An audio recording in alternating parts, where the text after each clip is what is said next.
गर्भवती गाय का दुख। रामू नाम का भैंसा पत्नी गौरी के साथ जंगल में घास चरने आता है। गौरी गर्भवती थी। दोनों अपने आने वाले बच्चे को लेकर काफी खुश थे।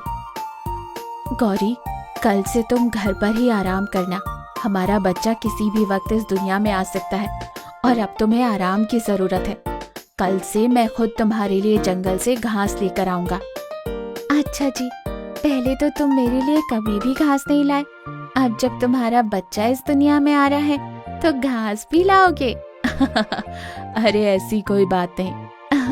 मैं तो मजाक कर रही थी। यूं वो दोनों घास ढूंढते हुए बातें कर रहे थे और आगे बढ़ रहे थे कि अचानक मौसम बदलने लगा और जोर की हवाएं चलने लगी। अरे गौरी, जल्दी करो, इससे पहले कि मौसम और बिगड़ जाए। हमें जल्दी घर पहुंचना होगा। देखते ही देखते मौसम काफी बिगड़ जाता है और जोरों की आंधी और बारिश होने लगती है। जानवर अपने अपने घरों की ओर भाग रहे थे। आंधी और बारिश की वजह से रास्ता दिखाई नहीं दे रहा था। गौरी, संभल कर चलना, मौसम बहुत खराब है। अरे रामू, मुझे कुछ दिखाई नहीं दे रहा, कहाँ हो तुम? जंगल में अफरा तफरी का माहौल था। रामू और गौरी अलग हो जाते हैं। गौरी रास्ता भटक गई थी। रात का समय था। रामू, कहाँ हो तुम? मुझे रास्ता समझ नहीं आ रहा, मैं क्या करूं? मुझे बहुत डर लग रहा है। यूं गौरी डर के मारे एक पेड़ के नीचे खड़ी रो रही थी कि तभी उसकी नजर शेर के बच्चे पर पड़ती है, जो कांटों से भरी झाड़ियों में फंसा हुआ था। बच्चा जोर जोर से रो रहा था। गौरी उस बच्चे के पास जाती है। बेटा डरो मत, मैं तुम्हें अभी यहाँ से निकालती हूँ।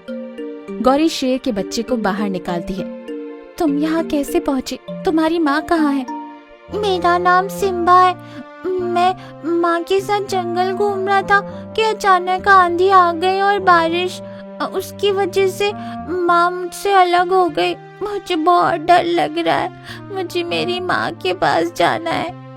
ये कहकर बच्चा रोने लगता है। बेटा रो नहीं, मैं तुम्हें तुम्हारी माँ के पास पहुँचा दूंगी। ये गौरी बोल ही रही थी कि दूसरी ओर से गुजर रहे बाघ की नजर इन पर पड़ती है। अरे वाह, ये तो सोने पर सुहागा हो गया। गाय और शेर का बच्चा दोनों एक साथ। अगर इनका शिकार कर लिया तो अगले कुछ दिन तक मुझे शिकार करने की जरूरत ही नहीं पड़ेगी। बाघ ये सोच ही रहा था कि गौरी उसे देख लेती है। अरे बाप रे बाघ, लगता है वो हमारी ओर आ रहा है। मुझे तुरंत सिम्बा को लेकर यहाँ से निकलना होगा। बेटा तुम बिल्कुल भी आवाज मत करना, चलो भागो मेरे साथ, वो बाघ हमारी ओर ही आ रहा है। रात के अंधेरे का फायदा उठाकर गौरी वहां से भागने में कामयाब हो जाती है। जब बाघ वहां आता है तो उन दोनों को ना पाकर गुस्सा हो जाता है। अरे ये दोनों कहाँ चले गए? अभी तो यहीं थे। छह, अच्छा खासा शिकार हाथ से छूट गया। ये सोचकर बाघ वहां से चला जाता है। गौरी और सिम्बा भागते भागते थक जाते हैं। अभी भी काफी अंधेरा है, आगे जाना खतरे से खाली नहीं होगा। हम यहीं आराम करते हैं, सुबह होते ही मैं तुम्हें तुम्हारी माँ के पास छोड़ दूंगी। दोनों वहीं आराम करने लगते हैं। सिम्बा गौरी की गोद में चैन से सो रहा था। सुबह जैसे ही गौरी की आंख खुलती है तो उसके सामने बाघ खड़ा था। गौरी एकदम से डर जाती है।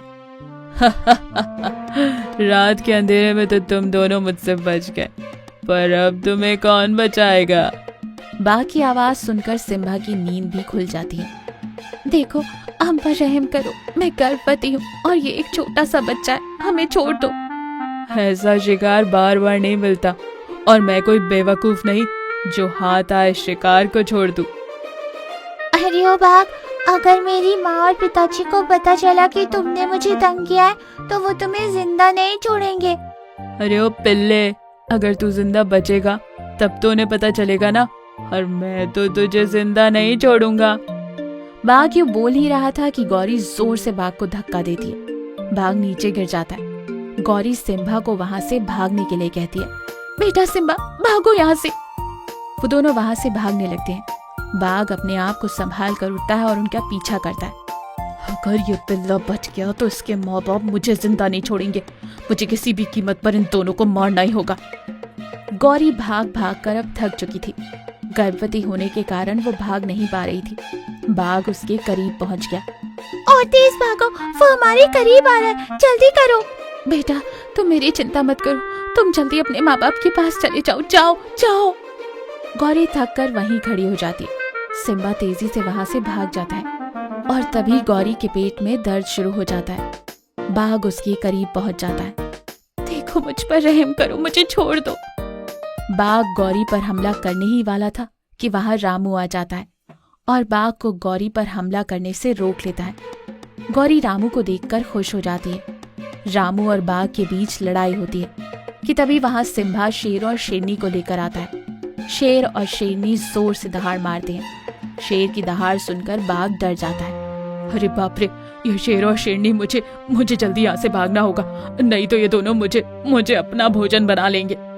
ये सोचकर बाघ वहां से दुम दबाकर भाग जाता है। इधर गौरी एक प्यारे से बच्चे को जन्म देती है। रामू और गौरी अपने बच्चे को देखकर बहुत खुश होते हैं। शेर और शेरनी रामू और गौरी को बधाई देते हैं। गौरी, तुम्हारा बहुत बहुत शुक्रिया। तुमने अपने बच्चे की परवाह नहीं की और हमारे बच्चे की जान बचाई। मैं तुम्हारा यह एहसान कभी नहीं भूलूंगी।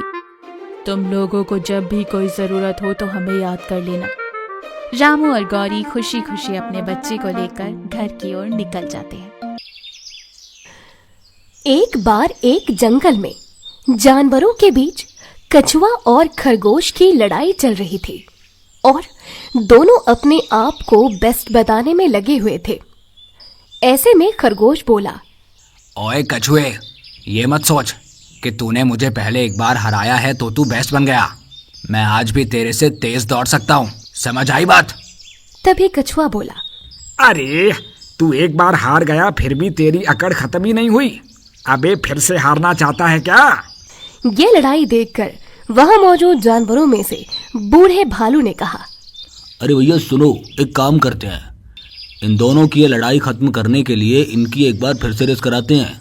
लेकिन हाँ, इस बार ये नॉर्मल रेस नहीं बल्कि साइकिल रेस होगी। इसके बाद जंगल में एक बड़ा सा साइकिल रेस का आयोजन हुआ। इस बार की दौड़ में कछुआ और खरगोश ने दृढ़ता और उत्साह के साथ साइकिल पर बैठकर भाग लेने का फैसला लिया। जंगल के सभी जानवर बहुत उत्सुक थे क्योंकि ये रेस कुछ नई थी और वो सभी देखने के लिए उत्सुक थे। तैयारी के बाद रेस शुरू हुई। स्टार्टिंग लाइन पर खड़े होकर कछुआ और खरगोश बहुत ही उत्साहित थे। वहां मौजूद सभी जानवरों में से बंदर बोला, हाय, ये बहुत ही रोमांचक होने वाला है। इसके बाद बूढ़े भालू ने जोर से चिल्लाकर कहा, ध्यान से सुनिए, रेस शुरू हो रही है। रेडी, स्टेडी, गो। बूढ़े भालू के ये कहते ही बंदर ने सीटी बजाई और फिर साइकिल रेस शुरू हो गई। खरगोश और कछुए दोनों साइकिल का पैडल चलाने लगे। पहले कुछ किलोमीटर्स में खरगोश बहुत ही तेज दौड़ रहा था, जबकि कछुआ धीरे धीरे आगे बढ़ रहा था। सारे जानवर हैरान थे क्योंकि कछुआ कभी इतना तेज नहीं दौड़ सकता था। रेस आगे बढ़ती रही और अचानक एक रास्ता आया। वहां एक चुनौतीपूर्ण और अजीब माहौल बन गया। तभी वहां रास्ते के कोने पर खरगोश और कछुए को एक पेड़ दिखाई दिया जिस पर लिखा था, यहां से 2 रास्ते हैं, एक छोटा और एक बड़ा, और सिर्फ एक रास्ता सही है। खरगोश और कछुआ हैरान होकर एक दूसरे को देखते हैं और सोचते हैं कौन सा रास्ता सही है।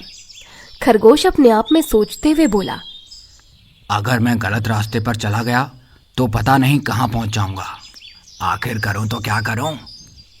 और कछुए ने सोचते हुए खुद से कहा, अगर मैं छोटे रास्ते पर गया तो क्या मैं फिनिश लाइन पर जल्दी पहुंच जाऊंगा? पर अगर वो रास्ता गलत निकला तो मैं पता नहीं कहाँ फंस जाऊंगा। तभी वहां एक चिड़िया आई जो बहुत देर से ये रेस देख रही थी। उसने सोचा कि वो खरगोश और कछुए की मदद करे, तो वो उनके पास आई और बोली, ये रेस का नया नियम है और मैंने ऊपर आसमान से उड़ते हुए सही रास्ता देखा है। तुम इस छोटे रास्ते से जाओ, यही सही रास्ता है। यहाँ से तुम्हें रेस का असली रास्ता मिल जाएगा। चिड़िया की बात सुनकर वो खरगोश और कछुआ दोनों ही कुछ सोचते हैं और फिर छोटे रास्ते की ओर बढ़ते हैं। छोटे रास्ते से जाने के बाद वो दोनों उस रास्ते से निकलते हुए एक झील के पास पहुंच जाते हैं, जहां उन्हें तरह तरह के रंगीन पौधों और फूलों की खुशबू भरी हवा और सुंदर सी झील मिलती है। तब उन्हें समझ में आता है कि छोटा रास्ता सही था। जो उन्हें एक नए और सुंदर जगह ले आया। वहां से गुजरकर खरगोश और कछुआ साथ में फिनिश लाइन पार करते हैं और ये देखकर सभी जानवरों को हैरानी होती है। तभी आसमान में उड़ती हुई चिड़िया मुस्कुराते हुए कहती है, देखा, जीत सफलता का मतलब नहीं होता, कभी कभी सही दिशा में जाना भी बहुत महत्वपूर्ण होता है। तब बूढ़े भालू ने कहा, अरे वाह खरगोश कछुए, तुम दोनों को सही रास्ता कैसे मिला और तुम दोनों एक साथ फिनिश लाइन पर कैसे पहुंचे? तब कछुए ने कहा, हमें रेस के बीच में एक चिड़िया मिली और उसी ने हमें सही रास्ता बताया। इससे हमें ये भी एहसास हुआ कि रेस के दौरान हमें जब ऐसी स्थिति मिली तो हमने लड़ाई करके नहीं बल्कि एक दूसरे का साथ देकर और सही रास्ते पर चलकर बहुत सही फैसला किया। इसके बाद जानवरों ने इस दौड़ को यादगार बना दिया और वो दिन जंगल में मौजूद जानवरों के लिए एक महत्वपूर्ण सीख लाया।